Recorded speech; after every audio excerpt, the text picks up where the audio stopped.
Nylah Warren, a poised, sharply dressed black woman, steps into the grand marble lobby of Unravels Systems, the tech empire she secretly controls. Within moments, security surrounds her. No questions, no hesitation. They grab her arms. Bystanders film. Whispers fill the air. She doesn't belong here. Unseen above them all, her portrait hangs on a plaque, celebrating the company's unknown majority shareholder. But no one looks up. To them, Nylah's blackness spells trespasser. In her silence lies fury, power, and history. Racism doesn't ask for credentials. It judges skin. As she's dragged toward the exit, Nylah leans toward the stunned receptionist and calmly says two words: check ownership. The camera pans to the plaque, and the receptionist's face goes pale. Before we deep dive into this interesting story, subscribe to our channel, and tell us where are you watching from. Share in the comments below. Nylah Warren stood before the full-length mirror in her Manhattan penthouse. Her reflection crisp, deliberate. At 38, she had the composure of a woman who had seen boardrooms turn into battlefields and watched investors gamble with futures that weren't theirs to risk. Her black suit fit like armor, tailored, bold, unapologetically expensive.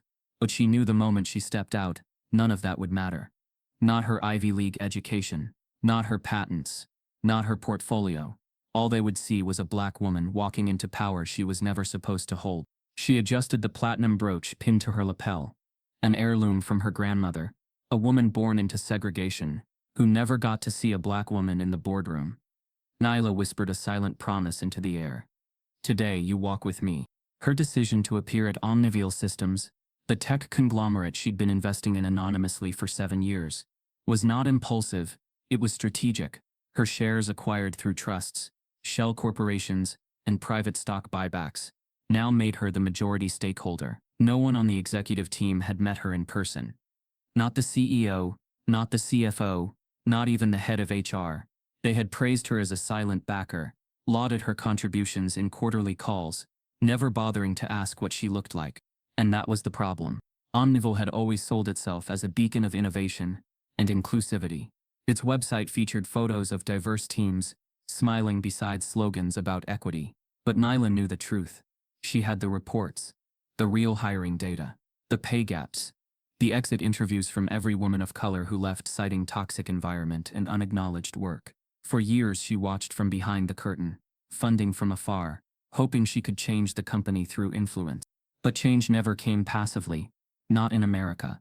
Not for women like her. The black town car slid through midtown traffic like a skeletal, cutting through the gray noise of New York. Nylah sat straight, tablet in hand, reviewing notes from the last board meeting. Her fingers hovered over the screen as she stared at the name. The CEO, Travis Eldon, white, charismatic Harvard grad. The kind of man who always got the benefit of the doubt. The kind of man who had said urban market potential one too many times in reference to black consumers. Outside the corporate headquarters, the building loomed 55 stories of glass, steel, and pretense. A monument to innovation, they called it. She walked through the sliding doors, heels echoing across the marble floor, heads turned, eyes scanned. No one smiled. The receptionist looked up, a tight-lipped white woman in her 20s, her tone clipped and performative. "Can I help you?" Nylah extended her hand. "I'm here for a walkthrough. I'm a stakeholder." The woman's eyes flicked down to the guest book, then up to Nylah's face. "Are you sure you're in the right building?" Nylah didn't flinch. She simply smiled, calm and unbothered. "I'm very sure." The woman scanned the list, hesitated, then handed her a visitor badge, with a nervous laugh. "Just head straight to the elevators." Nylah slid the badge on, walked past the security desk, and stepped into the elevator. Behind her, the receptionist whispered something into a headset, not realizing her voice carried. "She says she's a stakeholder." The elevator doors closed. On the 42nd floor, she stepped out into a hallway lined with modern artwork and motivational quotes etched into the walls. Words like disrupt and innovate, glowing in backlit letters. The open office design was sleek, soulless. Rows of white faces glanced up from behind monitors. One black man, an intern, maybe did a double take, then looked away, expression unreadable. She made her way to the executive floor, scanning the wall of portraits outside the boardroom. All white, all men, all older than innovation itself. Through the glass wall of the boardroom, the executives were gathered, talking, laughing, sipping espresso from eco-friendly mugs. They hadn't noticed her yet. That would change. She didn't knock. Nylah opened the door and stepped inside. Silence dropped like a guillotine. 10 pairs of eyes turned toward her. Confused, cautious. Travis Eldon stood mid-sentence, blinking. "I'm sorry. Can we help you?" Nylah walked to the end of the table. "I'm Nylah Warren." Blank stares. "The largest shareholder of this company." One executive, mid-50s, balding, red-faced, immediately reached for his phone. "Security," he muttered under his breath. No one spoke. No one welcomed her. They didn't even ask why she was there. Because they'd already made a decision. She didn't belong. Not here. Not now. Not ever. As the phone began to ring on the other end, Nylah slowly turned her gaze toward the man dialing and asked, "Will you be calling them for a trespasser, or your boss?" The silence in the boardroom didn't just hang. It pressed thick, taut, suffocating. Nylah Warren stood at the head of the table, still composed, still unreadable, her presence now a ripple of discomfort among men used to uninterrupted control. The executive, still on the phone, his voice tight with confusion, murmured something unintelligible to the person on the other end. Travis Eldon's eyes didn't blink. "Ms. Warren, was it?" "Yes," she replied, folding her arms loosely. "Shall I sit, or will security decide?" It wasn't a question. It was a mirror. One they hadn't expected to look into. But the moment broke. The men in suits began exchanging glances, half suspicious, half scrambling. No one moved to offer her a seat. So she stood, letting the awkwardness linger. Nylah knew discomfort was a mild currency compared to what they'd profited from. Unravels Systems had branded itself as the future. Their slogans were printed on college billboards, subway ads, and conference stages. Built for everyone, powered by people, tech for all. The public image was as polished as their campus, a shimmering tower of glass meant to reflect progress. But Nylah knew the truth. She had lived it. 15 years earlier, fresh out of MIT with a dual degree in software engineering and applied AI, she applied for a position at Omniveil's precursor firm, Velon Tech. Her interview was brilliant. She'd aced the live coding test, left the hiring manager stunned with her predictive modeling proposal. But the feedback was chillingly familiar. "You're incredibly smart, but we're not sure you're the right cultural fit." That phrase would haunt her for years. She wore her hair in tight coils back then. Spoke in clipped, confident sentences. Didn't smile unless it was earned. They said she was hard to read. A little intimidating. Too formal. The offer went to a white man, with a lower GPA, and no leadership experience. The same white man who, 5 years later, pitched one of her rejected proposals as his own, and got a $4 million seed round for it. That's when Nylah stopped knocking on doors. She started building her own. Using connections, she'd formed a web of shell companies, trusts, and angel funds. Over time, she quietly acquired shares of Velon Tech as it merged, rebranded, and became Omniveils Systems. The founders were too obsessed with press coverage and IPO dreams to notice that over 27% of their stock had consolidated into one silent block. By the time she hit 51%, it was too late. They didn't know her name. That ignorance had been her shield, until now. After the boardroom tension simmered into uneasy murmurs, Nylah excused herself. She didn't slam the door. She didn't raise her voice. She just walked out with the quiet dominance of someone who owned the land beneath their feet. Back in the hallway, she passed a framed poster of a smiling black woman next to the slogan, "Our diversity drives us forward." Nylah stared at it, jaw tight. The woman in the photo was fictional, stock image, airbrushed. She knew because the same model was used on a toothpaste ad last year. Down the hall, a black janitor glanced up from his mop. His eyes met hers, and for a moment there was recognition, respect. Then he nodded, politely assuming she was part of the cleaning crew. Nylah nodded back, swallowing a sharp ache that pierced beneath her armor. Even he couldn't imagine her as an executive, let alone the owner. In this building, uniforms made you visible. Power made you invisible. She stepped into the elevator, alone. The doors closed, and it hummed down to the lower executive floors. But at the next stop, the doors slid open. 2 white male executives stepped in mid-conversation, not noticing her in the corner. "I don't care who she says she is," the taller one muttered. "If she's not on the list, she's a security issue." His companion laughed. "They're all playing activist now. Loud. Entitled." She probably thinks she's making a statement. The first man shook his head. It's our fault. Honestly. Let one of them in, and suddenly they think they run the place. I told HR last week.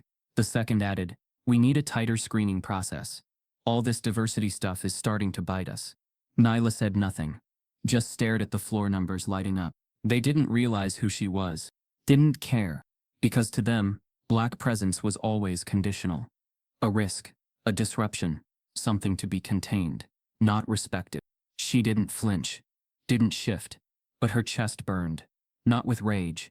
With the cold confirmation of every suspicion she'd ever had about the company she'd spent years investing in.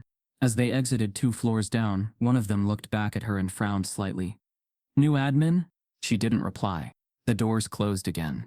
And this time she laughed. Soft, bitter. Not because it was funny, but because it was exactly the lie Omnivel had been built on. They had peddled diversity to the world while reinforcing exclusion behind closed doors. She wasn't angry at being mistaken. She was enraged that they believed so deeply in her inferiority that truth, even when spoken, didn't register. They were prepared to call security on their owner, because they couldn't imagine her owning anything. As the elevator descended toward the lobby, her phone buzzed. A private message from an internal employee ID with no name. They know. Eldon is calling legal. Get out now. The echoes of the elevator's closing doors lingered in the lobby, like a held breath. Nylah Warren paused on the marble floor, her eyes scanning the open office ahead.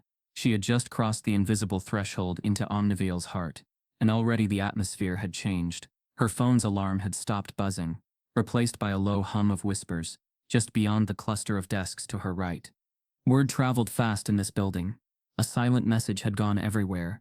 Black woman in admin corridor. Nylah couldn't help but notice the shift in posture. The tilt of heads, all asking the same unspoken question. Who was she, and what did she want? She walked forward, measured each step confident, deliberate. No one spoke. No one asked who she was, or why she was there. Instead they asked, under their breaths, how did she get in? Why was she here? The chatter swirling through the open-plan floor like dust in sunlight. Inside a small lounge area, 2 security officers hunched over a laptop. They spoke in clipped tones, not bothering to lower their volume. Possible intruder, one said, glancing at the camera feed. But she's not dressed like HR. The other snorted. Definitely not. Probably some activist stunt.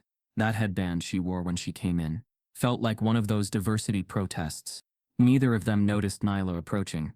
She slid past, standing behind them, her dark suit a silhouette against their backlit monitors.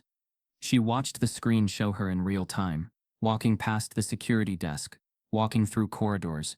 She didn't react. She didn't confront them, but her pulse thudded in her ears. Her heart had trained her well. Emotional blows, like unwanted judgment, were meant to be absorbed, not reacted to. So she breathed deeply, thinking, time to see the lab. She crossed the floor toward the innovation lab. It had glass walls, glossy, transparent, but within it Omnivel's future was supposed to be alive. A space where engineers, designers, and AI specialists worked without glass ceilings, where code turned into products that disrupted industries, where marketing slogans declared tech for everyone, except for the someone standing outside the glass. On the way, an intern, a pale-faced white kid wearing a hoodie and lanyard, stood in front of a clean metal door. He was staring at the sign, Innovation Lab, authorized personnel only, a mixture of confusion and determination etched on his face. Nylah reached the door at the same time as he did. She tapped her badge quietly and turned to step in, but the kid didn't budge. He looked at her, eyes wide. Meh. The word hit like a slap. Not malicious, not angry, but shockingly dismissive. An instruction masked as politeness. Miss. Not owner. Not shareholder. Just a polite version of stranger. Though his voice shook slightly, his meaning was clear. Stay out. Nyla's pulse slowed with practiced calm. I'm here on business, she said softly. Firm. No edge. Just truth. He shook his head. You need to wait. Someone will. It's fine, she replied, voice steady. I have permission. He hesitated, glancing toward the lab, then up at her. He mouthed security, but his eyes betrayed his doubt. Nylah raised her voice just enough. Would you like me to show you my badge? She pressed her visitor badge forward. Blood rushed into his cheeks. He forced a nod and stepped aside. The door slid open. Her foot crossed the threshold. Inside, a dozen engineers, mostly white, almost all male, looked up from their screens, their expressions blank. A black woman stepping into their sacred space was alien. She paused by a desk cluttered with model drones and AI code displayed on monitors. One test run was glitching mid-hover. This was no coincidence. This was the lab she had backed. She leaned over, observing the code, then glanced up. Their surprise was her message. "I'm here because I built this." The intern stayed nearby, guilt shadowing his features. But he let her stand inside. Nylah moved deeper. She didn't speak. She didn't ask permission again. She simply surveyed absorbing lines of code, 3D drone models, design sketches. Each product bore her fingerprints. Each prototype represented her silent investment that finally got real walls, real people, real innovation. And yet, she stood alone. The room hum was punctuated by the sound of her phone's soft vibration, an incoming alert. But instead of silencing it, she set the phone down on a pristine white workstation, screen facing up on top of a page titled Phase 3 Code Structure. An accidental placement. Or perhaps not. Inside her mind, she cataloged every emotion: betrayal, disbelief, resolve. She noticed a young black engineer in the corner, late 20s, too smooth to be quiet, scanning the lab, faltering when he saw her. His gaze caught hers. For a second, solidarity glimmered. Then he looked away. Fear. He'd been warned activism, public confrontation would hurt his career. A whisper network turned channeled loyalty into self-preservation. Nylah nodded to him gently, then turned back to the woman leading the team. Eva Chen, Asian American, polished, product team lead. Eva looked from Nylah's badge to her phone to her face. Her shoulders twitched. The lab leader nodded. "Miss Warren, can I help you with anything?" Nylah's eyes traced the drone prototype on the table. "I want to know how close we are to full autonomy," she said, her voice firm, even curious. "Late-stage testing?" Eva's hand hovered over the keyboard. "We've hit 78% success in hover accuracy. But trajectory mapping is pending external calibration." Nylah nodded slowly. This was proof. Omniveil's future. Her future, not theirs. She swallowed her disappointment. They'd never thanked her. They'd never recognized her. And yet they were here, building her legacy. Across the room, the intern hovered. He shifted like he wanted to say something. Finally, he cleared his throat. "Ms. Warren, there's security coming," he murmured, not wanting to alert others. Nylah's chest tightened. She inhaled slowly. "Let them come." Her voice was soft, but a command. Eva's lips parted. "Are you sure?" She nodded, calm as new glass. "Yes." Down the corridor, footsteps echoed. Light murmurs. Black woman in innovation lab. Security approaching. The greenhouse of glass walls captured every reflection. Eyes turned. Empathy flickered in some. Feet shifted toward the door. Nylah walked to the workbench and leaned forward, examining a schematic. Then she placed her hands on the tabletop. Steady. Everyone watched. Security would arrive any second. Her phone on the desk flashed. Memos, internal logs, employee surveillances.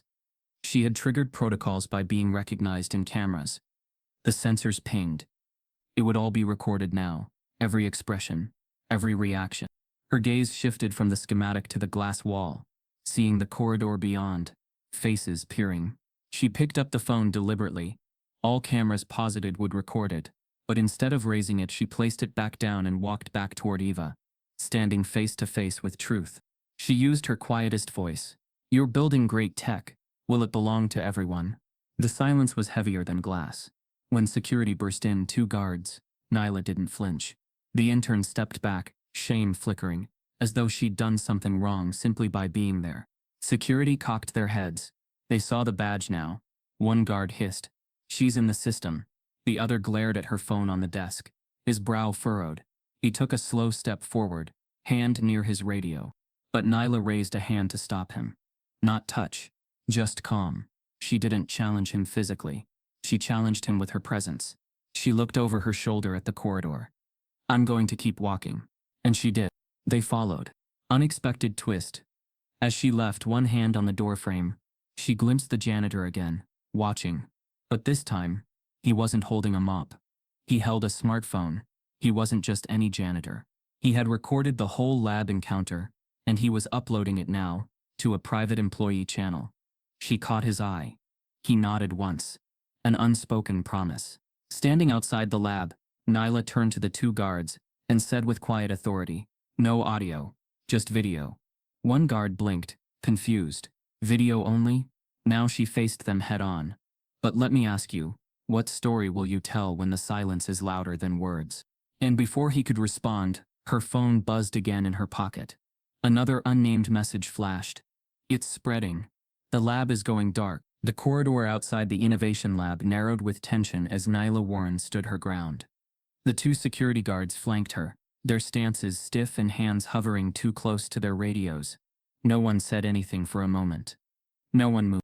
The air buzzed with quiet suspicion. Not the kind that questioned truth, but the kind that assumed it already knew the answer. She doesn't belong. Nylah didn't flinch. Her eyes scanned the corridor. Heads peeked around cubicle corners. iPhones tilted slightly up. The whisper network had turned into a silent camera crew. The taller guard finally spoke. "Ma'am, we're going to need to ask you to step away from this floor." "On what grounds?" she asked, voice low. "Even." "Unidentified presence in a restricted zone," he replied, even though she wore a valid visitor badge around her neck, one they had already scanned twice. Nylah didn't raise her voice. "That's not illegal. And my name is not ma'am. It's Nylah Warren." The second guard furrowed his brow, glancing at a tablet in his hand. His mouth moved without sound, reading her name. His expression flickered confusion, then discomfort, but he said nothing. The silence was cracking. From behind the lab glass, a white female intern stepped into the hall. Barely out of college, she carried herself with the confidence of someone never forced to defend their existence. She looked from Nylah to the guards, and said, loud enough to cut the room, "I think she's lost." Lost. Not visiting. Not investigating. Not owning. Just lost. The word floated like poison. The moment it hit the air, it rewrote Nylah's presence for everyone watching. As if her power, her right, her silence, none of it mattered anymore. She looked at the intern slowly, saying nothing. Because the intern's tone wasn't hostile. It was worse. It was helpful. A white savior impulse disguised as concern. As if Nylah's very presence must be an accident. A mistake to be corrected. The guards reacted instantly. One stepped closer, hand grazing Nylah's arm. She didn't pull away. She didn't resist. Her voice didn't change volume. "I suggest you reconsider." But the shorter guard had already made up his mind. Without a word, he reached for her wrist. Not aggressively, not even roughly, just in tight. Fingers closed around her arm. A rush of phone clicks followed. Screens lit up. Every nearby employee knew what this moment was. Everyone had seen it before. The black person handled by authority, while white discomfort looked on, passive and blameless. Nylah looked at her arm, now gripped, and then at the guard. "I'm not resisting," she said, calm as still water. "But you are escalating." His eyes narrowed, confused by her refusal to struggle. The second guard moved in, touching her other elbow. "This doesn't have to be a thing."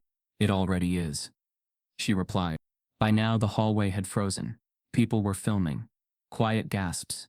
One man, mid-40s mid-level management, leaned back with a smirk, mouthing, "Oh damn." The tall guard tapped his radio. "Escorting guest from secured zone. No compliance issues. Guest. Not stakeholder. Not investor. Not owner. Just a guest." They began walking her toward the elevator. One on each side. Not dragging her, not shouting, just containing her.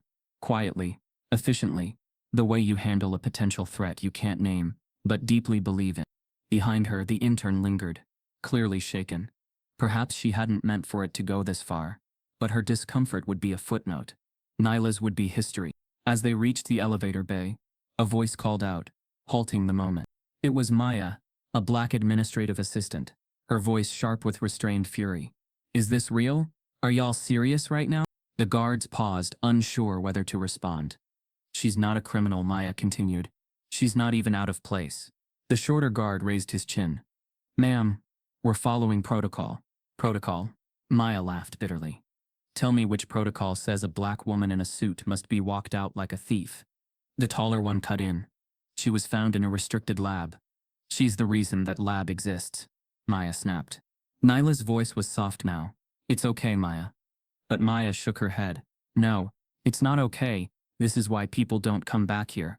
This is why we have one black engineer on the core product team. This is why every damn picture on the wall looks the same. The elevator dinged. The doors slid open. Still, Nylah didn't resist. She stepped inside, 2 guards still beside her. The door began to close, but not before half a dozen phones recorded the image. A composed black woman in a power suit, flanked by uniformed guards, disappearing behind mirrored glass. The symbolism was not lost on anyone. As the elevator descended, one of the guards cleared his throat. For what it's worth, you handled that well. Nylah didn't respond. The silence was her weapon now. When the doors opened on the lobby floor, she stepped forward alone. No struggle, no explanation, just presence. Employees had gathered near the front desk, curiosity mixed with complicity.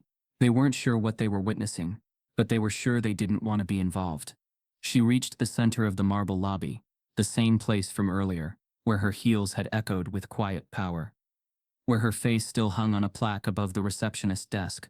The receptionist looked up frozen, recognition dawning. Nylah turned to the guards.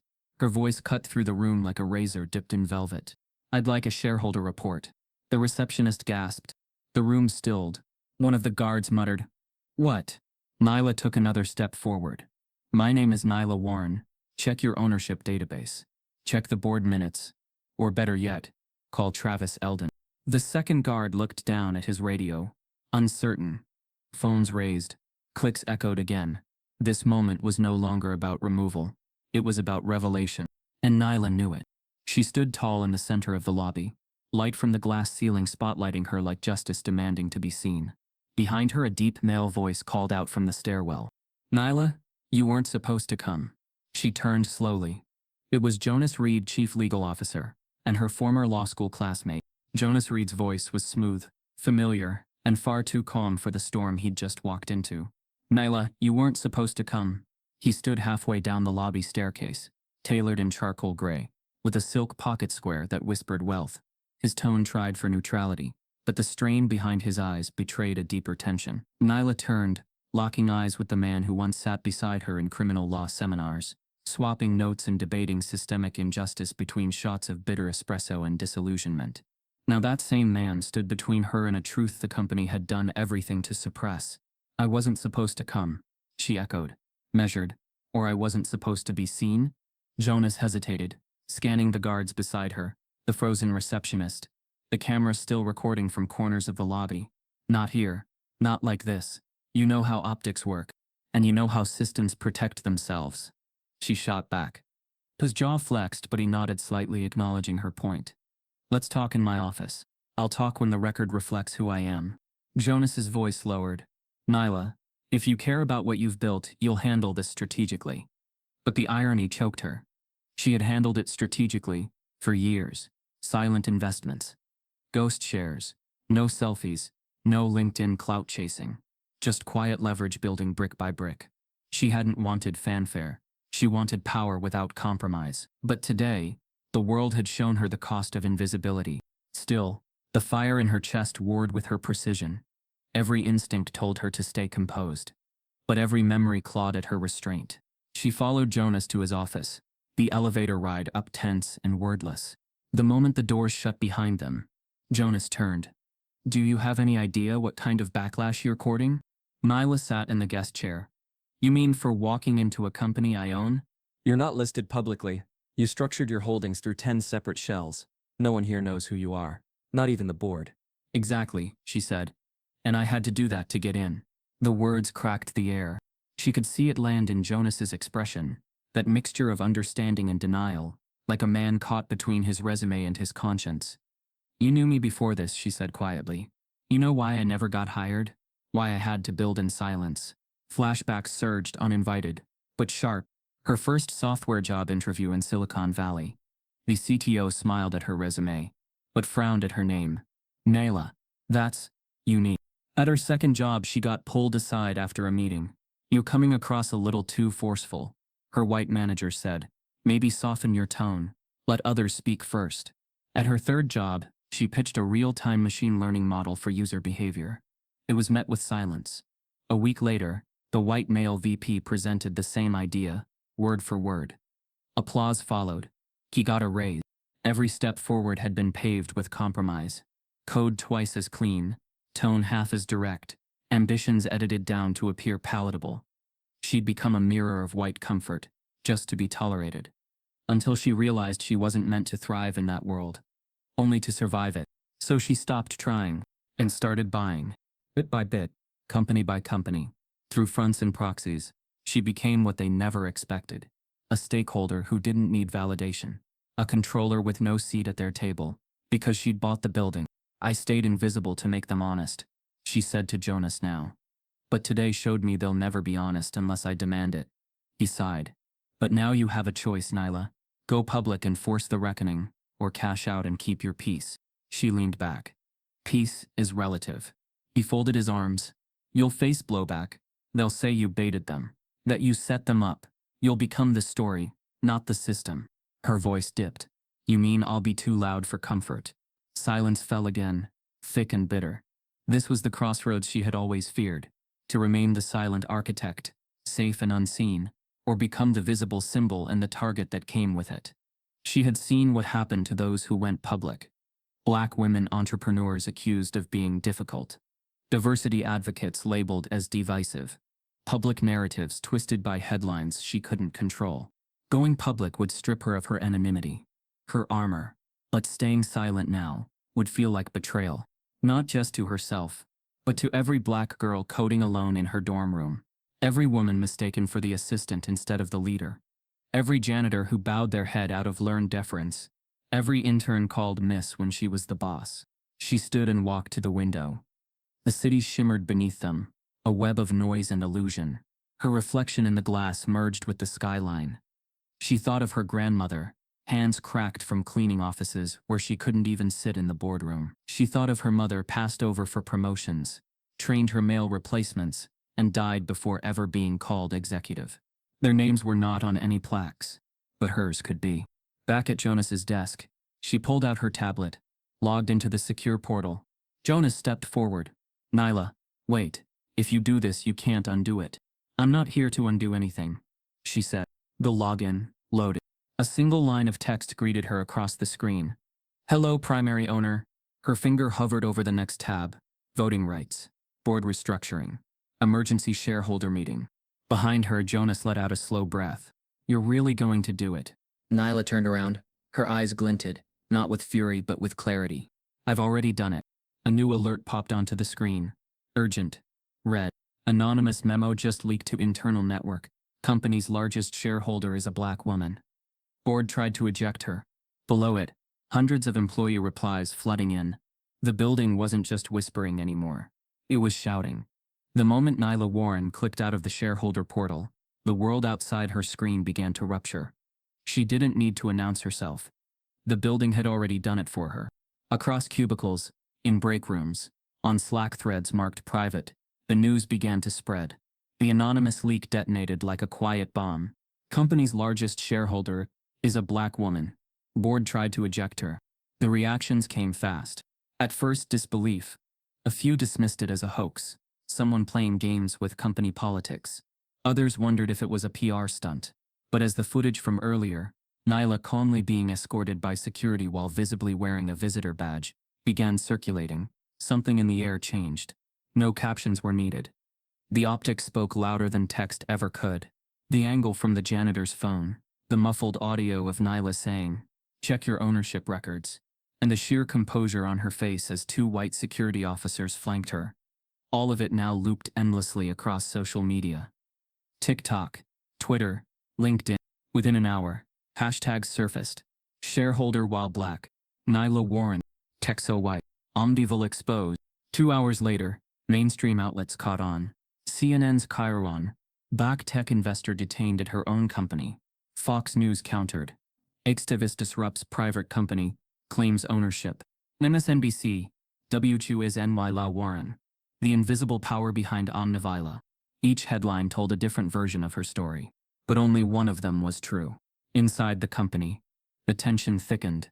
Employees clustered near coffee machines, eyes darting to their phones, pretending to sip lattes while furiously scrolling. The building buzzed, not with work, but with revelation. In the engineering bullpen, Jeremiah Allen, a junior black developer, stared at his screen. His code editor blinked.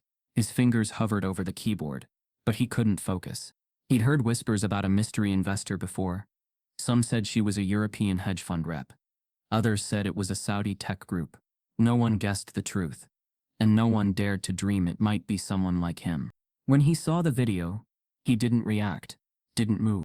But then, in a quiet act of rebellion, he opened his internal blog and wrote, "She's the reason I even work here. She made it possible for someone like me to sit at this desk. You may not have known her name, but every line of code I write, she owns it." He hit post. Within 30 minutes, his message had 2,400 upvotes on the internal feed. Within an hour, it was on Twitter. Within 2, a journalist DM'd him. Back in Jonas's office, Nylah remained seated. She hadn't spoken since the alert flashed. Her phone kept vibrating on the desk, mentions, tags, notifications buzzing non-stop. Her image had become a symbol. Some praised her as a quiet revolutionary. Others accused her of playing the race card. A few threatened her, saying she had infiltrated a sacred space. Jonas stood by the window, pacing. "This is spiraling." Nylah tilted her head. "Is that what you call truth?" He turned sharply. "You don't get to control the story anymore, Nylah. They'll twist it. You'll become the villain to half the country. You realize that, right?" She didn't answer. Because deep down she already knew. But she also knew what silence cost. Outside the building, a small group of protesters had gathered. A few held handmade signs. "We see you, Nylah." Another, "Own your place, sis." It hadn't even been 5 hours. On the 33rd floor, the HR department scrambled. Carolyn Beck, the white woman in charge of corporate diversity, had aged visibly since the leak. Her assistant asked, "Should we release a statement?" Carolyn blinked. "What would we even say? That we tried to remove our black owner because she made us uncomfortable." She turned back to her monitor. Her inbox was flooding. Messages from employees, some furious, some scared. But the one that chilled her came from a former employee. "Now you know why I quit." The lie Omnivell had sold to the public, that it was a safe space, an innovative haven for all, had cracked wide open. And through that crack, a flood of accountability poured in. In the company's private Slack, a channel named Stand with Nylah emerged. It was started by a marketing associate, a Latina mother of 2, who had kept her head down for years, waiting to feel safe. Now, she posted, "They called her an intruder. But she opened the door for all of us." At the same time, a second channel popped up. Company First. That one was different. Mostly white male voices. They asked questions like, was she even authorized to be in the lab? Or did she have to make it racial? One message read, "If she wanted respect, she should have announced herself like everyone else." Nylah read each one in silence. Jonas finally broke. "You need to address the board." She looked up. "They haven't called for me." He paused, then walked to his desk, picked up the landline and dialed an internal number. "Travis. It's time. She's in my office." A pause, then low enough that Nylah almost missed it. Jonas added, "She's not backing down." He hung up without waiting for a response. "The board meets in 30 minutes, he said. "They won't be happy." She stood. "They've never been." As she exited his office, walking toward the elevator once again, a strange hush fell over the floor. This time, people didn't whisper. They watched. Some nodded. Others simply stepped aside. On her way down, the elevator pinged at the 15th floor. 2 employees stepped in, both mid-level managers. They glanced at her, awkward, then whispered to each other behind their phones. She didn't engage. But when one of them accidentally turned their screen outward, Nylah saw what they were watching. A deep fake video, her face edited over riot footage. The caption, "Tech terrorist." The other man chuckled. "These people are fast, man." They didn't realize she saw. They didn't realize she heard. When they exited, she stayed behind, alone, but heavier than before. Because the world wasn't just reacting, it was fighting back with distortion. She stepped out into the executive floor lobby. Just as a young assistant rushed past her, she heard his panicked voice. "Travis just called an emergency board meeting. Now, no agenda, no notes, no press." Nylah raised an eyebrow. No agenda? That meant they were scrambling. Maybe for damage control, or maybe something worse. She walked toward the boardroom. Inside, through the glass she could see Travis Eldon at the head of the table, jaw clenched, eyes dark. His usual confidence was absent. One of the board members whispered something to another, shaking their head. The room was on edge. And this time, she wasn't waiting to be let in. She reached for the door handle. Just before her hand touched it, her phone buzzed again. A text from an unknown number. "You're not the only one with ownership. Watch your next move. We're ready to fight dirty." And below it, a link. A leaked dossier. Her private investments. Family address. Bank transfers. They weren't just reacting. They were declaring war. The boardroom at Omnivale Systems wasn't designed for crisis. It was designed for performance. Rich mahogany walls, leather chairs, brushed chrome finishes. Every element whispered power, control, legacy. And yet on this day the space reeked of panic. The 12 members of the board sat tightly around the polished table, digital tablets glowing in front of them, all displaying the same files, screenshots of the leaked shareholder records, the viral footage of Nylah Warren's forced removal, and the public backlash sweeping across every major platform. Travis Eldon, CEO of Omnivale, stood at the head of the room. The spotlight used to love him, charismatic, silver-tongued, media-groomed. But today, his voice had lost its confidence. His suit, immaculate as always, hung slightly looser at the shoulders, as though even the fabric wanted to separate from the moment. "We need to get ahead of this," he said, tapping the table. "Now." A white-haired board member scoffed. "Get ahead?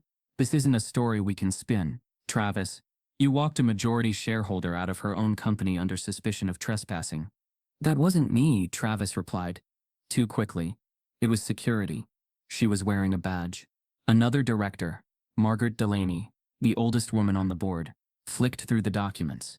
"Who authorized the background checks in this dossier? This is surveillance-grade data. You do realize leaking this could be criminal." Travis remained quiet for a beat. "I didn't authorize anything. That leak wasn't internal." But the silence that followed said otherwise. The documents had Nyla's financial history, legal activity, even private donations, a level of exposure reserved for enemies, not partners. And yet someone at this table, or under Travis's leadership, had pulled the trigger. "She blindsided us," Travis added. But the room didn't nod. Instead, Martin Kohler, Omnivale's CFO, leaned forward. "So what? You're saying her walking into a building she owns is an ambush? Do you hear yourself?" Travis's jaw twitched. "We couldn't have known." There it was. The sentence that had become a shield in every corporate scandal. We couldn't have known. As if ignorance was innocence. As if no one had ever bothered to ask what the company's cap table actually looked like. As if racism required awareness to be real. Margaret looked up from her tablet. She was profiled, mistreated, publicly humiliated. "The cameras don't lie. We've been generous with our diversity efforts," Travis insisted, backpedaling now. "Omnivale has the most inclusive image in the sector." "Inclusive image," Martin interrupted, "but not inclusive reality. We've spent millions on performative hiring, sponsorship deals, splashy partnerships, and yet when the most powerful woman in the company walked in, we treated her like a threat." Someone else muttered under their breath, "Because she's black." The word sat heavy. No one refuted it. Across the room, Brian Mulrooney, a younger board member from a Silicon Valley VC firm, broke the silence. "The question now is, what do we do?" Travis raised a hand. "Damage control. We call PR. Spin it as a misunderstanding." She was escorted out. Margaret snapped. On camera. By security. "Do you think the public will believe this was a scheduling mix-up?" Brian nodded. "Maybe we buy some time. Set up a formal shareholder introduction. A statement about improving internal awareness." Martin's voice cut through. "We can't patch this with statements." For the first time in years, Travis looked rattled. "Are we seriously suggesting we admit wrongdoing here?" he asked. The room went still. Finally, Margaret stood. Her voice was low but firm. "You're worried about admitting racism. In our halls. But what's worse is that no one at this table thought it was possible that a black woman could lead from the shadows. That's not just a mistake. That's who we are." Travis's lips parted, as if to argue, but no sound came. Brian looked around. "Then I think we vote." The tension climbed. A decision loomed, one that could fracture the company or begin its resurrection. "Option 1, Martin said.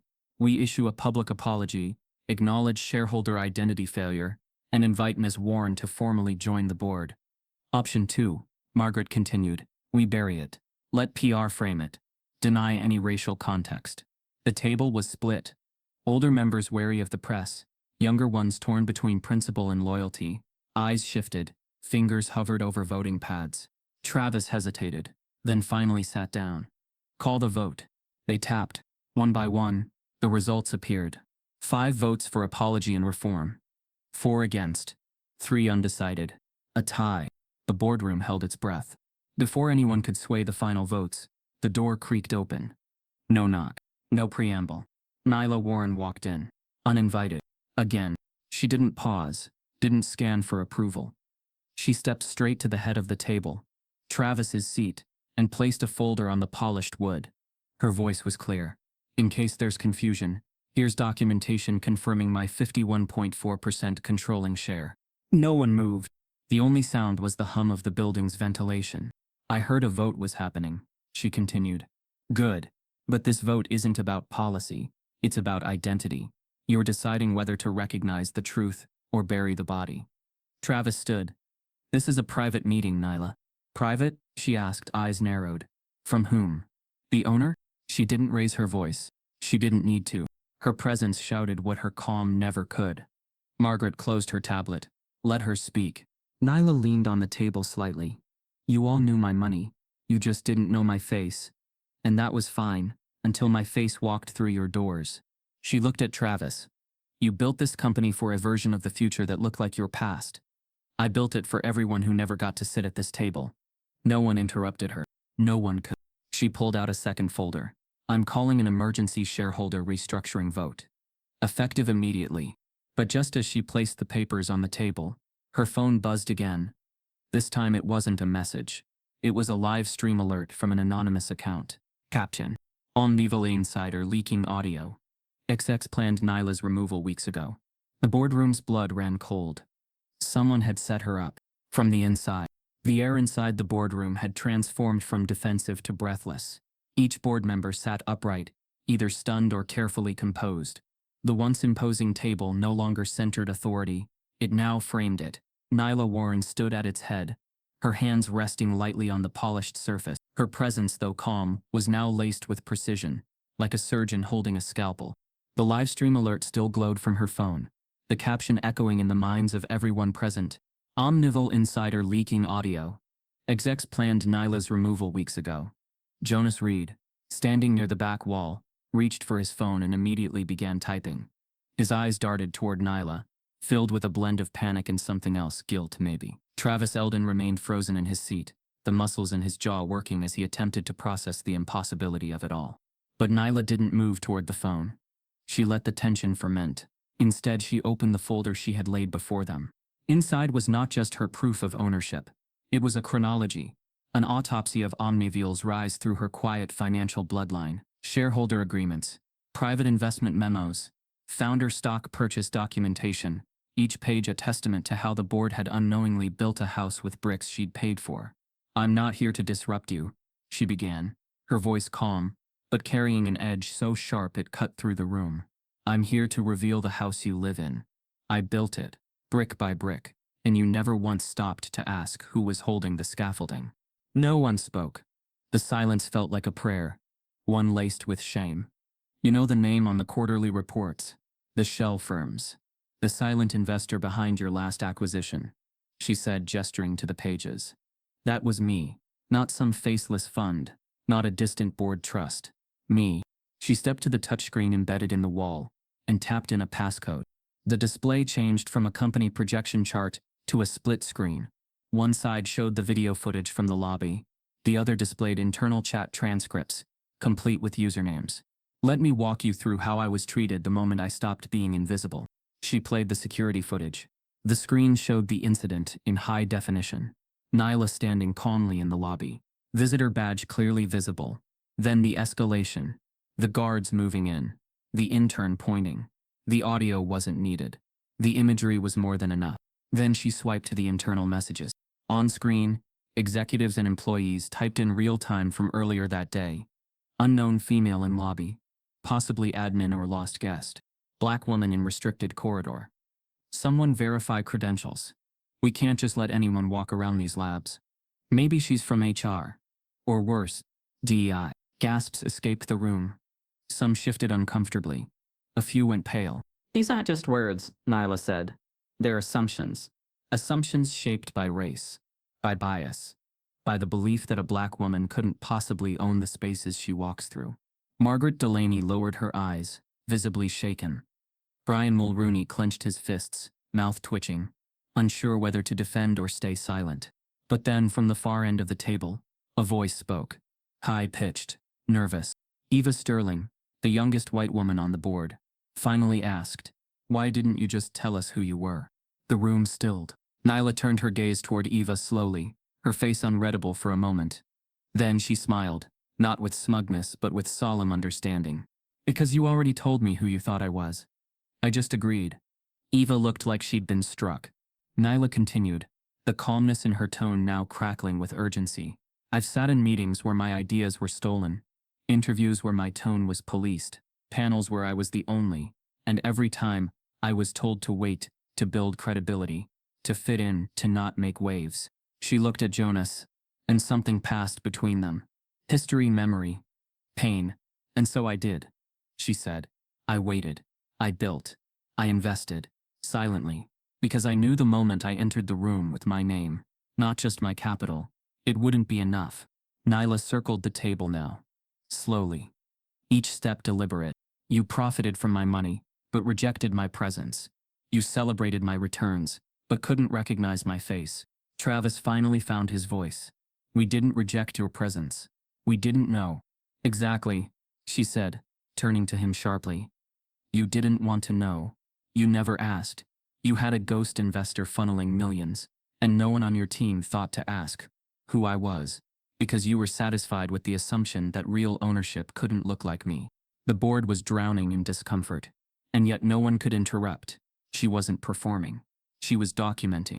"I've spent over a decade quietly backing the future of this industry," she said. "You built your diversity statements while gutting your diversity pipeline. Your walls are decorated with stock photos while your halls remain segregated by power." Jonas stepped forward, hesitantly. "Nylah, what do you want now?" It was the question they'd all feared asking.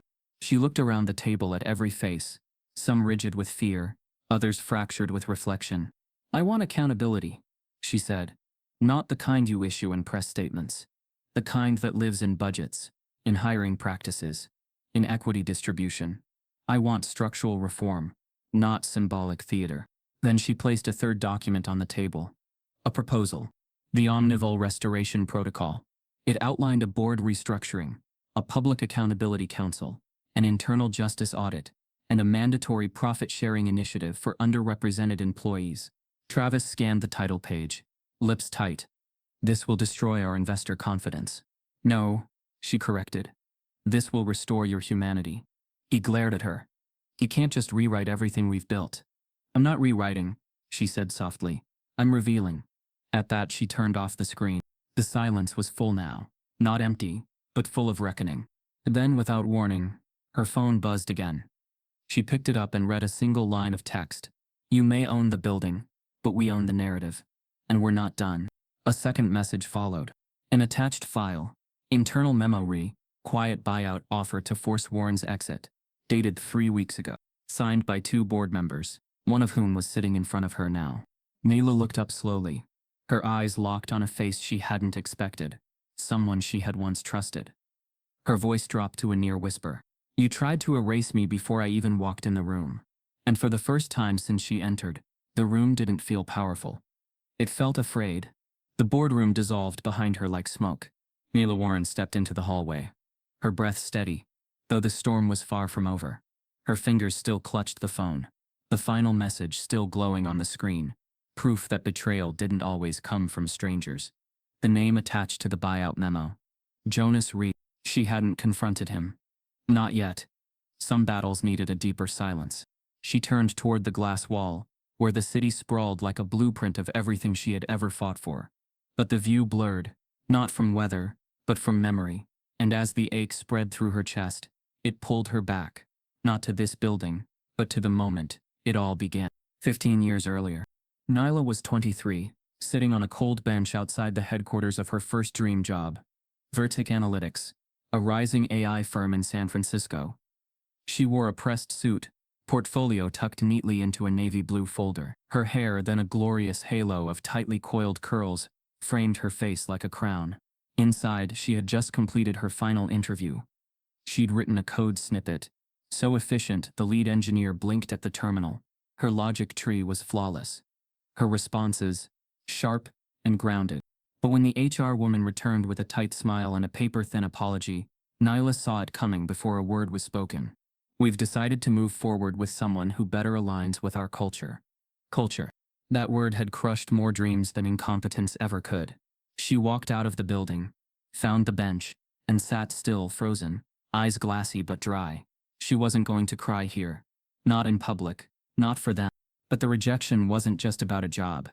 It was about being told again that brilliance wasn't enough. That her ideas, her discipline, her fire could be dismissed because her presence disrupted.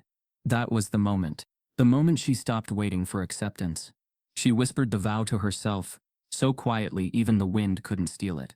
I'll never ask for a seat. I'll buy the table. Back in the present, that vow had led her here, to this building. This fight. But it hadn't come without scars. Outside Omnivale HQ, the street had transformed into a stage of reckoning. Protesters gathered. Signs waved in the air. Let Black ownership speak. She belongs here. Representation without permission. Nylah watched from the 44th floor lounge, unannounced, standing behind tinted glass as the chants grew louder. These weren't hired demonstrators. These were tech employees, Black women, Latinx engineers, young coders from colleges who had never believed they could lead. Mothers, interns, and more tellingly, some of them wore Omnivale ID badges. Her silence had once protected her. Now her visibility ignited them. She stood alone, but her presence had multiplied. Behind her, Jonas entered quietly. She didn't turn. You read it, she said flatly. He nodded. I was gonna tell you. But you didn't. Jonas walked to her side. I panicked. When I saw how close you were to reshaping the structure, I thought maybe we could convince you to sell, ease the tension, let you exit clean. And what would that have solved? Jonas didn't answer. It wasn't about strategy, Jonas. It was about belief. You didn't believe I belonged. Not in power. Not in public. He turned toward the window. I did believe you belonged. I just didn't think the world was ready for you. That's the lie they feed all of us. Wait until the world's ready. But the truth is, they're never ready, so we make them ready. Jonas exhaled, shame softening his jaw. I didn't leak the dossier, he said quietly. I know, Nylah replied, but you were willing to benefit from it. Outside, the chants continued. They pulsed like drums beneath her ribs. Do you regret it, he asked. Not for a second, she said. This isn't revenge. It's restoration. That line settled between them, like gospel. By evening, media trucks circled the Omnivale block. Anchors reported live. Headlines had shifted again. CNN. She built the table. The story of Nylah Warren. BBC. Invisible power. Visible bias. A tech reckoning in real time. Fox News held the line. CEO under siege by rogue. Shareholder. But no one could ignore the truth anymore. Across social media, stories poured in. Former employees sharing testimonies of microaggressions, missed promotions, toxic meeting rooms, and bias-coded performance reviews. Even more stunning, current employees began stepping forward.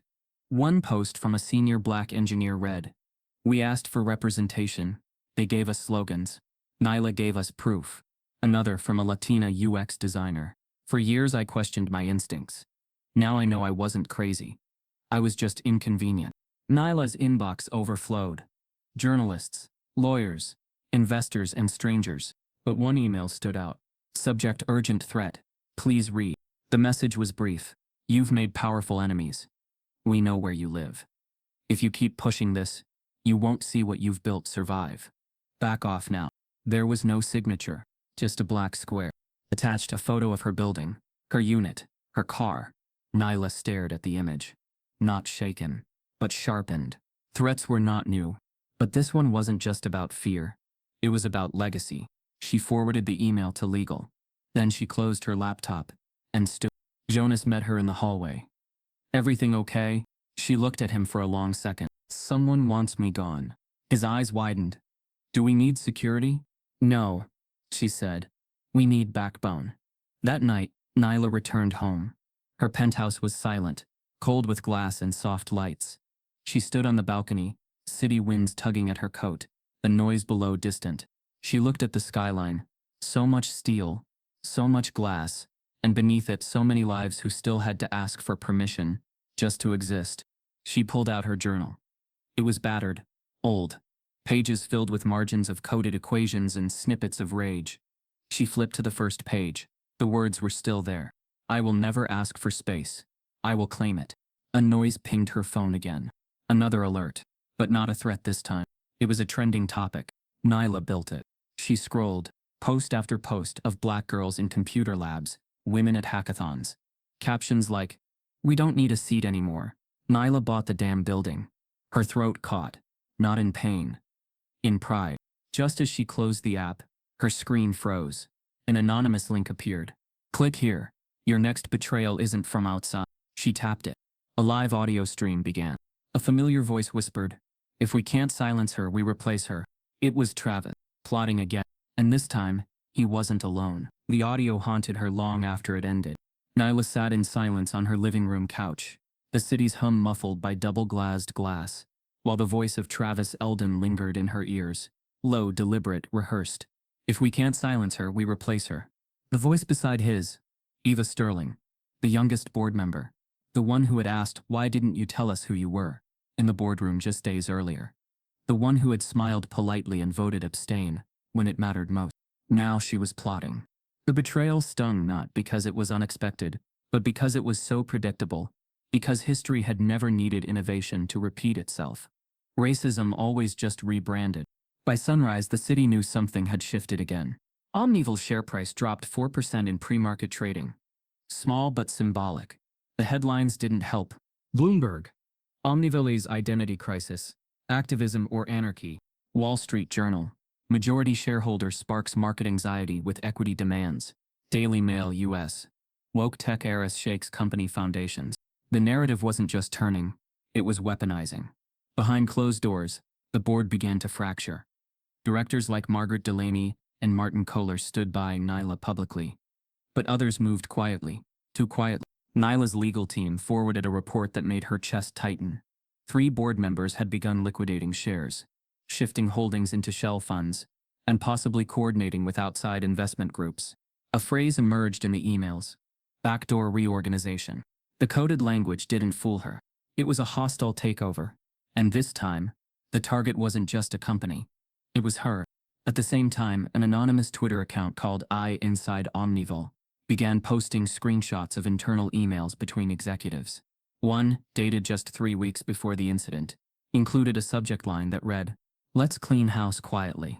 The message underneath: if we start setting precedent with minority equity voices, we'll lose control of narrative. Need a strategy to neutralize optics. Maybe push her toward a graceful exit. DEI fatigue is real. Another email showed a group thread where top-level white male executives shared a photoshopped image of Nylah in tribal dress. Caption: Queen Wakanda about to redistribute our assets. The fallout was immediate. News anchors debated tone versus intent. One panel on CNBC featured a white business consultant saying, "Well, this seems more like locker room humor than actual racism." Nylah didn't flinch. She watched every debate, every hashtag, every op-ed dissecting her tone, her presence, her right to be angry. Because that's what they really couldn't accept, that she wasn't grateful. She wasn't quiet. She wasn't smiling. She wasn't thanking them for letting her in. Back at Omnival, a war raged beneath the surface. In the cafeteria, some white employees huddled together, whispering complaints that they were now walking on eggshells.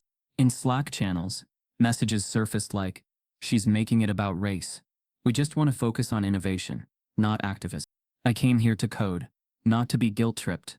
But others, especially black and brown employees, started stepping into visibility. Their stories flooded HR, testimonies of microaggressions, ignored complaints, performance reviews laced with coded language. Nylah's fight had unlocked a dam, yet with every revelation, the pushback intensified. PR teams scrambled. Investors called for meetings. One anonymous hedge fund manager emailed the board, "Remove her. She's compromising the company's neutrality." Neutrality. Another word that had done so much violence, cloaked in civility. Jonas, now fully back in her corner, warned her. They're building a case, not against your investments, but against your disruption. They're going to argue fiduciary irresponsibility. You mean they're going to argue that justice is bad for business? She corrected. He nodded, shame thick in his throat. On a Thursday morning, the moment came. A knock on her door. Nylah opened it herself. Already dressed in black slacks, navy blouse, hair pulled into a tight bun. A courier handed her a thick envelope. Class action lawsuit, filed by Shareholder Coalition. Plaintiff, Omnivella Corporate Trust. Defendant, Nylah Warren. Allegations included breach of fiduciary duty, conduct resulting in reputational harm, undisclosed conflict of interest due to personal ideology. She flipped through the pages. One phrase glared back. Pursuit of racial equity compromised brand trust. Nylah closed the envelope slowly. Her lawyer would handle the logistics. But in her spirit, something else rose. Not fear, not anger. Resolve. She called Jonas. They filed, she said. He was quiet on the line. We expected it. They want to try me for telling the truth. You're not on trial, he said, but his voice cracked. No, she replied. They are. That evening, the news broke. The New York Times, Nylah Warren sued by Omnivella investors. Tech's racial reckoning reaches court. CNN ran a full segment, led by a black anchor, who paused halfway through the story and said, visibly moved. When black women ask for more, they're called entitled. When they own more, they're called threats. Nylah watched it once, then turned off the TV. She needed quiet not to retreat, but to think. She walked to her window and looked out again. Below, a small group of protesters still held signs, not as many as before, but one caught her eye. Keep building, Nylah. It wasn't loud. It wasn't poetic, but it was clear. The next morning, as she prepared to enter the courthouse, her assistant rushed in, pale and breathless. There's been a new filing, she said. Not from them, from inside. Nylah paused. Inside? Her assistant handed over the page. It was from an anonymous whistleblower at Omni. Subject: Emergency disclosure. CEO Travis Eldon fabricated financial reports to cover diversity fraud. Attached: dozens of internal audits, altered metrics, falsified hiring data. The war was bigger than Nylah now. It had always been. The next morning, the courtroom was heavier than the day before, not just with the weight of a decision pending, but with the kind of quiet that only truth could create. Nylah Warren stood near the entrance before the session began, staring into the eyes of the man who had vanished from her life 2 decades ago. Her father. Time had not softened him. His face still held the creases of hardship. His posture still leaned slightly as though bracing for disappointment. But now there was something unfamiliar in his eyes. Humility. I saw you on the news, he said, his voice cracking. Didn't recognize the world, but I recognized the fight. She didn't speak at first. Too much had been unsaid for too long. He hadn't shown up when she graduated from MIT, hadn't written when her mother died. But now, as the world watched her unravel generations of corporate erasure, he had appeared. I didn't think I'd see you again, she finally said. I didn't think I deserved to. A pause. Then he whispered, but you deserve to know I'm proud of you. That single line fractured something in her chest. Not broken, but released. She nodded once, just once, then turned back toward the courtroom. It was time. Inside, the jury filed in silently. Judge Vivian Harper entered behind them, her expression composed, but heavy with meaning. The clerk stood, reading the verdict in a voice that wavered with anticipation. In the matter of Omnivella Corporate Trust versus Nylah Warren, a breath caught across the room. The court finds in favor of the defendant. The silence that followed wasn't quiet. It roared. Travis Eldon's head dropped into his hands. The board members behind him stared straight ahead, as if seeing their futures unravel. Some whispered. Others simply sat, stunned. But the moment wasn't Nylah's alone. It belonged to every voice that had been erased. Every resume discarded with a not a good fit scribble. Every woman told she was too intense, too loud, too black, too bold. And now the law had spoken. But what mattered more was who it had finally listened to. Nylah didn't smile. She didn't raise a fist. She exhaled. Because this was never about revenge. It was about reckoning. Outside the courthouse, the media frenzy erupted. Flashes, microphones, headlines typed in real time. CNN historic win, black tech investor defeats corporate suppression. New York Times. A verdict of visibility. Nylah Warren's triumph. Fox News, court caves to woke shareholder in controversial ruling. But within Omniveil's towering glass headquarters, the fallout was seismic.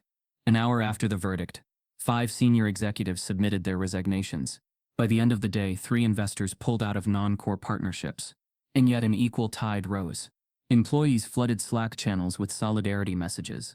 Some who had once stayed silent now spoke openly about the microaggressions, the unspoken ceilings, the subtle cruelties baked into culture. One message, posted anonymously but pinned by a manager, read, "She didn't destroy us. She exposed us. And now we rebuild. Or we rot." That same week, Nylah hosted a private meeting in the very boardroom she'd once been ejected from. Across from her sat a group of familiar faces. Faces from the photo display at the trial. Wrongfully terminated.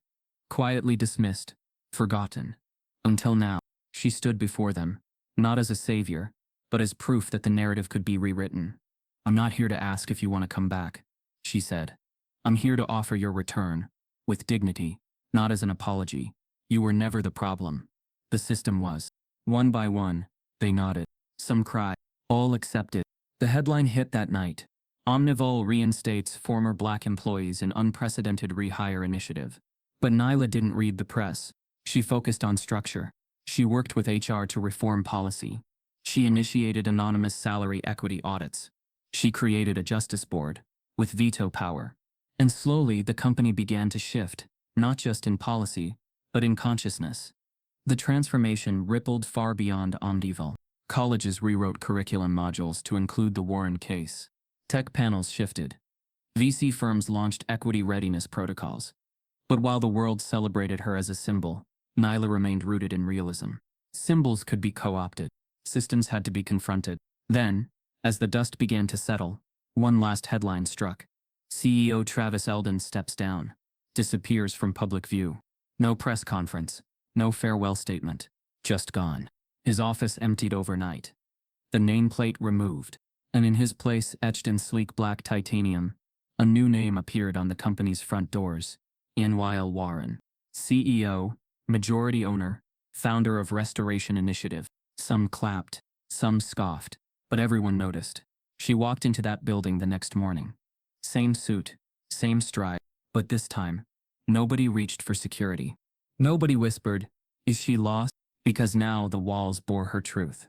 She passed the lobby plaque. It no longer just showed her face. It read, "She built the table, and then made space for others to eat." As she entered her new office, a package sat on her desk, no return address. She opened it slowly. Inside, a single sheet of paper, 4 words. "You're next. We regroup." And under it, a list of names, all black women, all investors, all being targeted. The courtroom was cold, both in temperature and tone.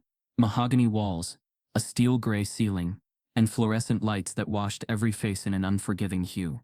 But none of it could mute the quiet storm, sitting behind the defense table.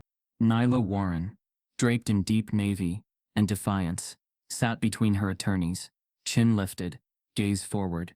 She wasn't here as a defendant. She was here as a disruption. And the courtroom wasn't just a place for justice. It had become a battleground for truth. Opposite her, Omniveil's counsel took their positions.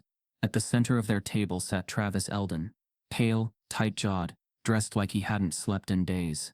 Flanked by executives and advisors, he looked not like a CEO defending integrity, but a man watching control slip through his hands.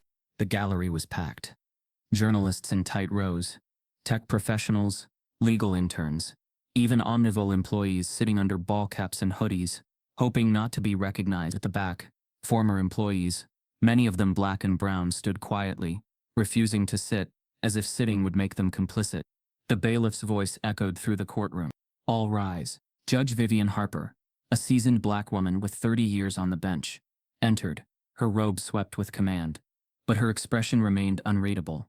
She took her seat, adjusted her glasses, and nodded toward the plaintiff's table. "Let's proceed." Omnivol's lawyer stood, a tall white man, with sharp vowels and calculated pauses. "Your Honor, we are not here to deny Miss Warren's investments. We're here because she violated company procedure, disrupted internal operations, compromised proprietary processes, and caused material reputational damage. The lawyer's voice was calm, almost soothing. Ms. Warren chose to keep her ownership silent, which is her right, but when she appeared unannounced, entered restricted floors, and weaponized social media against the company, she violated the fiduciary trust that binds all shareholders. The words fell like ice pellets. Measured, clean, dishonest. The lawyer turned toward the jury. This is not about race. This is about recklessness. A calculated line. And it worked. Some jurors scribbled notes. Others nodded slightly. Then it was the defense's turn. Nylah's lead attorney, Kara Dyson, stood. A black woman in her 40s, known for winning impossible cases with the same surgical precision Nylah used to build her empire. She took 2 steps forward. Let's be clear. Ms. Warren is not on trial because she violated policy. She is on trial because she violated assumptions. A pause. Assumptions that the majority shareholder of a billion-dollar company could not be a black woman. Assumptions that her presence in the building she owns must have been a mistake. And assumptions that when she refused to stay silent, the system would punish her into compliance. Kara moved toward the screen beside the jury box and tapped to load a presentation. Here are the facts. Slide after slide showed internal Omnivale data. Over 10 years, 87% of black employees hired into tech roles were gone within 2 years. 0 black women held senior product leadership. Promotion cycles showed consistent pay gaps on average. Black staff were paid 28% less than white counterparts with identical roles. And then, the kicker. One slide read, 17 black employees terminated under performance issues. 0 supported by documentation. Kara turned to the jury. Performance wasn't the problem. Presence was. The room shifted. Travis Eldon's team bristled, whispering among themselves. Then Kara brought out a large manila envelope. She walked to the witness stand and began laying down photos, one by one, facing the jury. Each photo had a name, a face, a job title. Every one of them was a black employee terminated in the last 10 years. 37 in total. No captions, just portraits.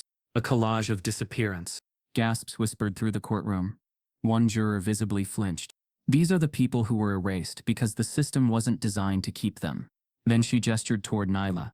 And she is here because she refused to be erased. When Kara sat, the room held its breath. The prosecution attempted a rebuttal, but their tone faltered.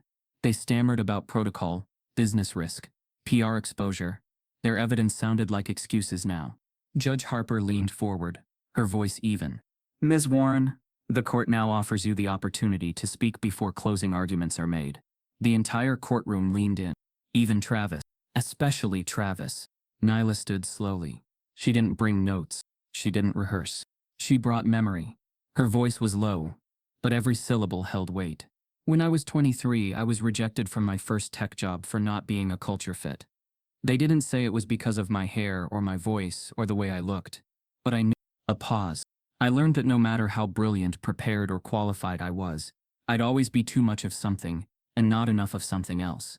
She scanned the jury, the audience, Travis. So I stopped asking to be let in. I started buying, quietly, strategically, because power doesn't ask for permission. But the day I showed up without hiding, suddenly I was a threat. She turned toward the photo display. These people, they weren't mistakes. They were proof that I wasn't alone, that the system wasn't broken. It was functioning exactly as designed. Her final words were clear, unflinching. I don't want revenge. I want recognition. And I want protection for everyone who looks like me, thinks like me, builds like me. Because brilliance should never need permission to exist. She sat, and for a moment, no one moved. The judge folded her hands. We'll reconvene tomorrow for closing arguments. But I will say this, truth has already entered the room. As Nylah stood to leave, a marshal approached her. There's someone outside asking for you. He says it's urgent. She walked into the hall, heart pounding. Waiting for her was her estranged father. He hadn't seen her in 20 years, and he was crying. The next morning, the courtroom was heavier than the day before, not just with the weight of a decision pending, but with the kind of quiet that only truth could create. Nylah Warren stood near the entrance before the session began, staring into the eyes of the man who had vanished from her life 2 decades ago. Her father. Time had not softened him. His face still held the creases of hardship, His posture still leaned slightly as though bracing for disappointment. But now, there was something unfamiliar in his eyes. Humility. "I saw you on the news," he said, his voice cracking. "Didn't recognize the world, but I recognized the fight." She didn't speak at first. Too much had been unsaid for too long. He hadn't shown up when she graduated from MIT. Hadn't written when her mother died. But now, as the world watched her unravel generations of corporate erasure, he had appeared. "I didn't think I'd see you again," she finally said. "I didn't think I deserved to." A pause. Then he whispered, "But you deserve to know I'm proud of you." That single line fractured something in her chest. Not broken but released. She nodded once, just once, then turned back toward the courtroom. It was time. Inside, the jury filed in silently. Judge Vivian Harper entered behind them, her expression composed but heavy with meaning. The clerk stood, reading the verdict in a voice that wavered with anticipation. In the matter of Omnivale Corporate Trust versus Nylah Warren, a breath caught across the room. The court finds in favor of the defendant. The silence that followed wasn't quiet. It roared. Travis Eldon's head dropped into his hands. The board members behind him stared straight ahead, as if seeing their futures unravel. Some whispered. Others simply sat, stunned. But the moment wasn't Nylah's alone. It belonged to every voice that had been erased. Every resume discarded with a not a good fit scribble. Every woman told she was too intense, too loud, too black, too bold. And now the law had spoken. But what mattered more was who it had finally listened to. Nylah didn't smile. She didn't raise a fist. She exhaled. Because this was never about revenge. It was about reckoning. Outside the courthouse, the media frenzy erupted. Flashes, microphones, headlines typed in real time. CNN, historic win. Black tech investor defeats corporate suppression. New York Times, a verdict of visibility. Nylah Warren's triumph. Fox News, court caves to woke shareholder in controversial ruling. But within Omnivale's towering glass headquarters, the fallout was seismic. An hour after the verdict, 5 senior executives submitted their resignations. By the end of the day, 3 investors pulled out of non-core partnerships, and yet an equal tide rose. Employees flooded Slack channels with solidarity messages. Some who had once stayed silent now spoke openly about the microaggressions, the unspoken ceilings, the subtle cruelties baked into culture. One message, posted anonymously but pinned by a manager, read, "She didn't destroy us. She exposed us. And now we rebuild. Or we rot." That same week, Nylah hosted a private meeting in the very boardroom she'd once been ejected from. Across from her sat a group of familiar faces, faces from the photo display at the trial. Wrongfully terminated. Quietly dismissed. Forgotten. Until now. She stood before them, not as a savior but as proof that the narrative could be rewritten. "I'm not here to ask if you want to come back," she said. "I'm here to offer your return with dignity. Not as an apology. You were never the problem. The system was." One by one, they nodded. Some cried. All accepted. The headline hit that night. Omnivale reinstates former black employees in unprecedented rehire initiative. But Nylah didn't read the press. She focused on structure. She worked with HR to reform policy. She initiated anonymous salary equity audits. She created a justice board with veto power. And slowly, the company began to shift, not just in policy, but in consciousness. The transformation rippled far beyond Omnivale. Colleges rewrote curriculum modules to include the Warren case. Tech panels shifted. VC firms launched equity readiness protocols. But while the world celebrated her as a symbol, Nylah remained rooted in realism. Symbols could be co-opted. Systems had to be confronted. Then, as the dust began to settle, one last headline struck.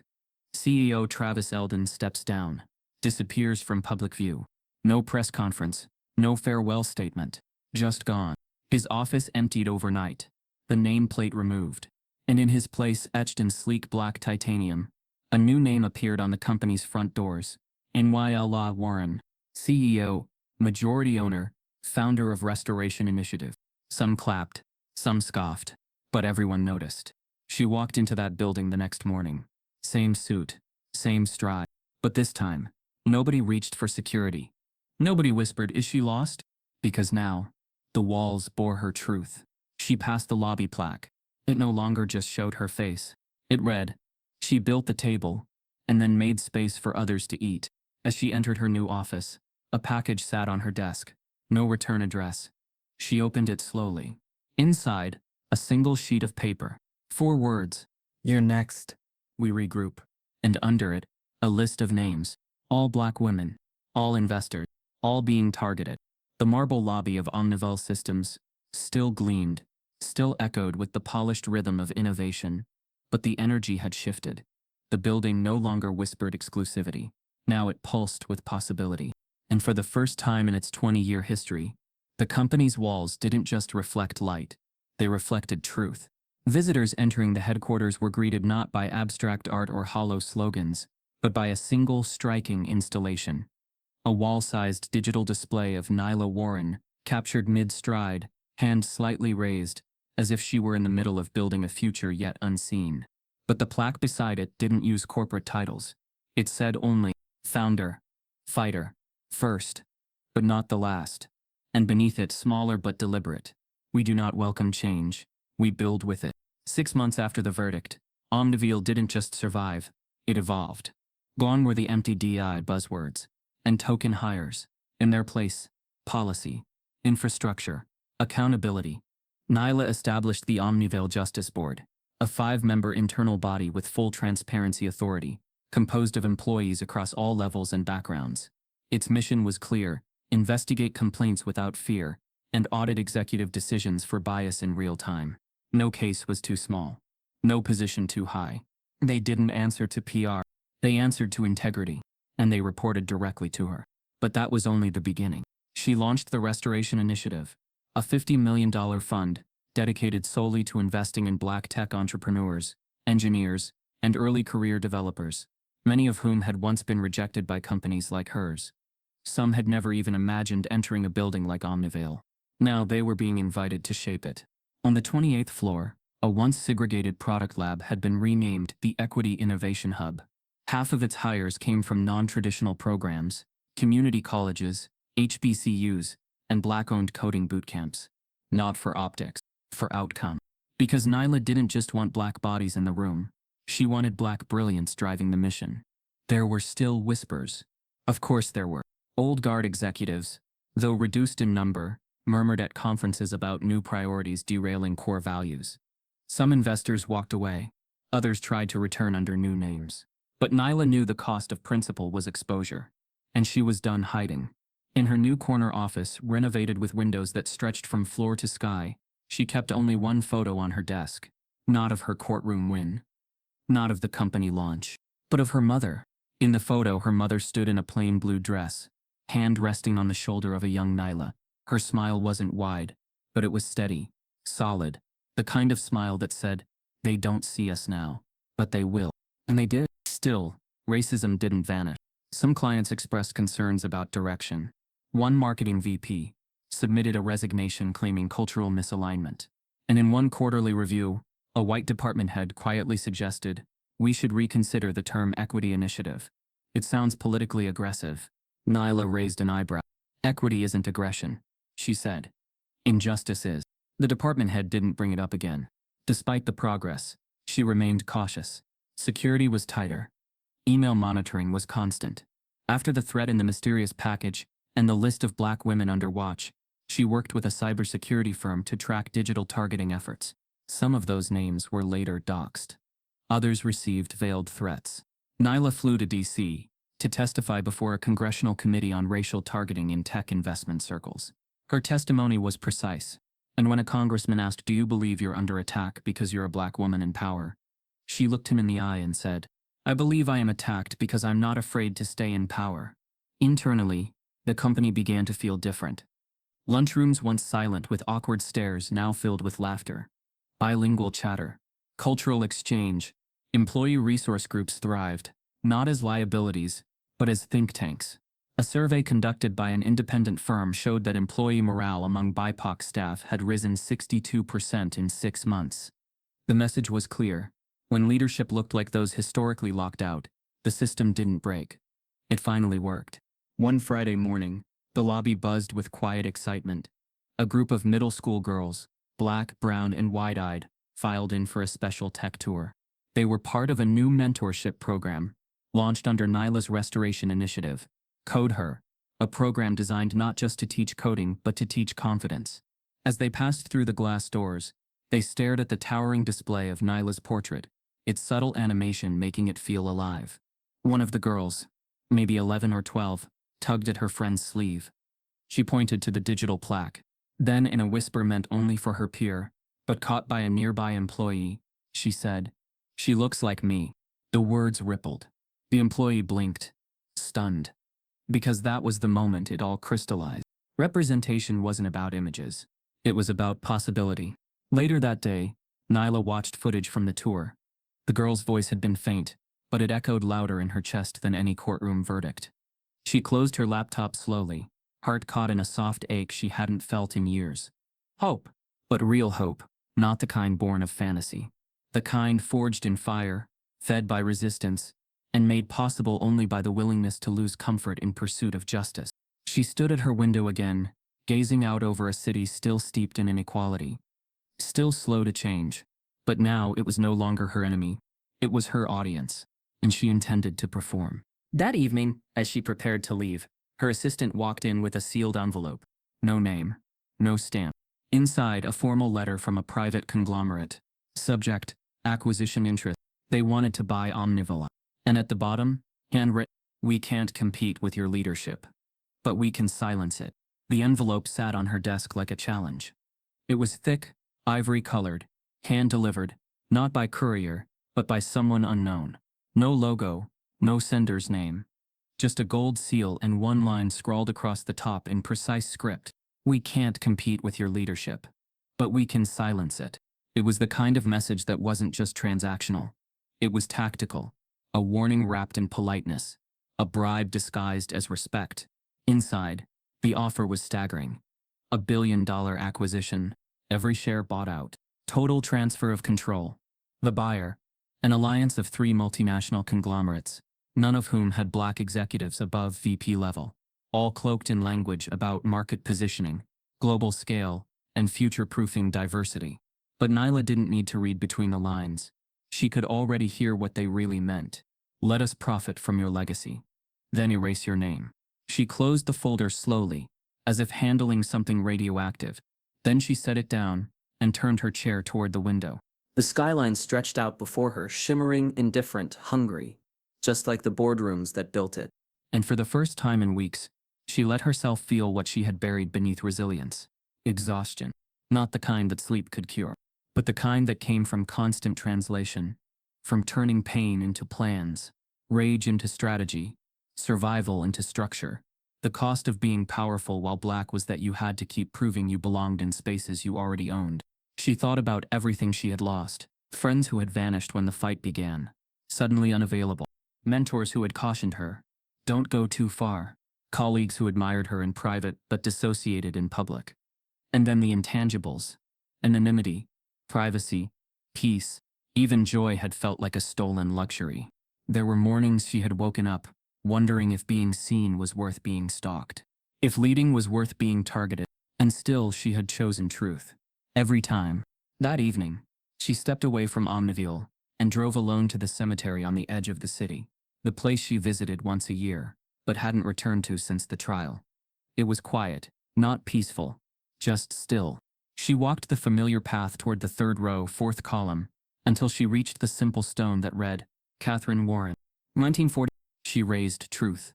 No flowers, no decoration, just honesty. Nylah crouched, rested her palm on the stone's edge, and breathed. Then she whispered, "They finally saw me." She didn't say more. She didn't need to, because the silence answered. She could almost hear her mother's voice. "You didn't just win, baby. You built a world where others don't have to fight this hard to begin with." As the sun dipped, she stood again, heavier but whole. There were still battles ahead. She could feel them sharpening in the air. But the war inside her had shifted. She no longer needed to defend her right to lead. Now she would decide what came next. Back in the city, the elevator chimed as it rose toward her penthouse. She stepped inside, briefcase in one hand, the unopened offer in the other. When she reached the top floor, she paused in front of her door. Another envelope waited on the welcome mat. This one bore a different seal. Subtle, modern, and a note. Confidential acquisition transfer proposal. Private equity advisory. She picked it up, heart rate steady but climbing. Inside, a letter. Ms. Warren, we are preparing to dissolve a long-standing tech company whose culture no longer fits our portfolio. However, your name came up repeatedly from within. Internal employees have requested we offer it to you before initiating market sale. They believe you'll protect what matters, and so do we. At the bottom, company, Synchronet Systems. She blinked. Synchronet, the same company that rejected her 20 years ago. Her first job interview. The one where her curls were too bold, her tone too assertive, her presence not quite a cultural fit. Her hand trembled, not from fear, but from poetic symmetry. She remembered the bench outside that building, the one she'd sat on, humiliated and invisible. Now they were offering her the keys. She looked out the window one last time, then picked up her pen and circled one word on the letter. Yes. As she sat back, her phone lit up with a new notification. Encrypted. Untraceable. One line. You bought the company. But the system is still intact. You're not finished. Attached a confidential file labeled Government Contract Diversion. Omnivale's silent partner. 10 years later, the building still stands. Omnivale's headquarters glisten beneath the morning sun like a polished promise, but its shine no longer comes from its glass. It comes from its memory. Inside lecture halls across the country, students study it, not for its products but for its rebirth. Business schools call it the Omnival paradigm shift. History departments call it the silent revolution. Sociology departments call it what it was. A reckoning. But in every retelling there are fractures. Some textbooks call it a shareholder dispute. Some refer to a passionate diversity advocate, without naming her. Others reduce her to a former tech executive who challenged internal policies. But the truth, the full, unfiltered, jagged truth, lives elsewhere, in podcasts, in documentaries banned in 5 countries, in archived threads, passed digitally from student to student, like scripture, and in one viral quote, etched on screensavers and digital walls. I wasn't trespassing. I was claiming what was mine. The line comes from her memoir. Title: No Permission Needed. The final chapter read, shared quoted worldwide, closes not with a victory lap, but with a meditation on presence. They told me I didn't belong because they didn't expect me. But belonging is not an invitation. It's a decision. I decided to stay. That is my legacy. Nylah Warren doesn't do interviews anymore. Not because she can't, but because she doesn't need to. Her voice exists now in every pitch meeting where a black woman refuses to shrink. In every venture capital room where a founder says no to funding that asks for her silence. And in every university classroom where a student of color sees themselves in the case study not as a cautionary tale but as the blueprint. Her calendar, though less chaotic than a decade ago, remains full. Twice a month she mentors a rotation of young black tech founders through her initiative, Code Sovereign. It's not just a startup incubator, it's a framework for power. Her mentees don't just learn fundraising. They learn ownership structuring. They learn how to create firewalls against exploitation. They learn how to win without apology. One mentee, Jordan Knox, barely 26, now runs a predictive analytics firm in Atlanta, valued at $40 million. When asked what changed her life, Jordan said, Nylah didn't teach me how to build a company. She taught me how to take up space, fully, without flinching. Despite everything, the world hasn't gotten easier. Racism didn't retreat. It just remixed. Corporations now wrap bias in wellness language. Tech giants post their equity statistics beside IPO announcements, data without depth. But Nylah watches it all with the calm of a woman who already lived the inside of the machine and survived. She doesn't attend award shows. She doesn't pose for Forbes. But once a year she walks through Omnivalo's corridors, quietly, without announcement. The new staff don't always recognize her. She doesn't mind, because the culture now reflects her spirit, not her shadow. On the 12th floor, in the leadership wing, a quote is inscribed across the glass.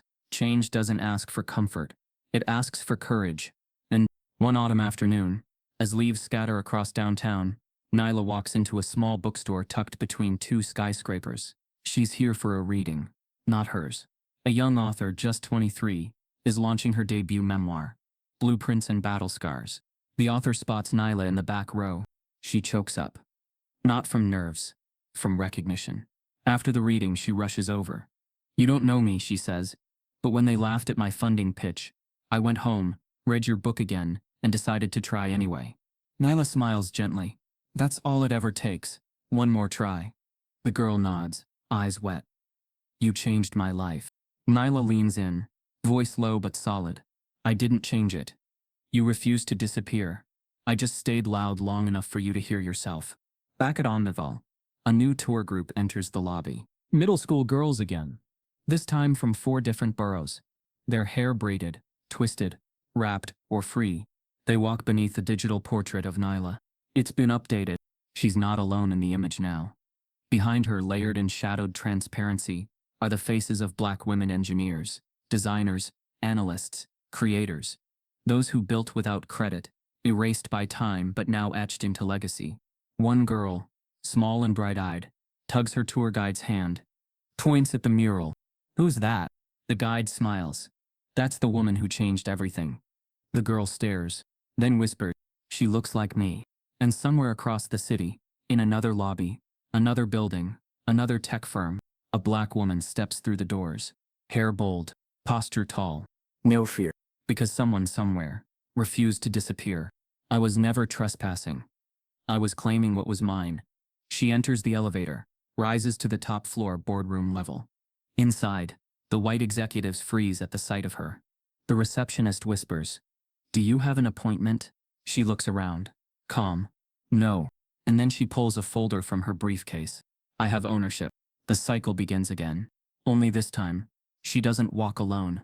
If this story moved you, if it made you think deeper about power, identity, and the quiet battles Black women face every day, then don't let the message stop here. Subscribe to this channel for more untold stories that challenge, inspire, and expose the truth beneath the surface. Like this video if you believe voices like Nylah's deserve to be heard. And share it, because sometimes sharing a story is the first step in rewriting history. We're just getting started. Stay with us.